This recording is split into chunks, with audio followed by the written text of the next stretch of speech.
पंजाब के 15 शहर शदीद खतरे में हैं।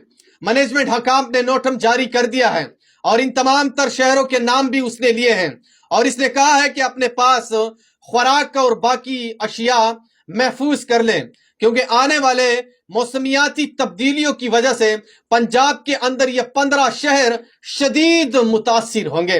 बीबीसी भी इसको रिपोर्ट कर रहा है और मैं पंजाब के अंदर 15 शहरों के नाम भी ले रहा हूं।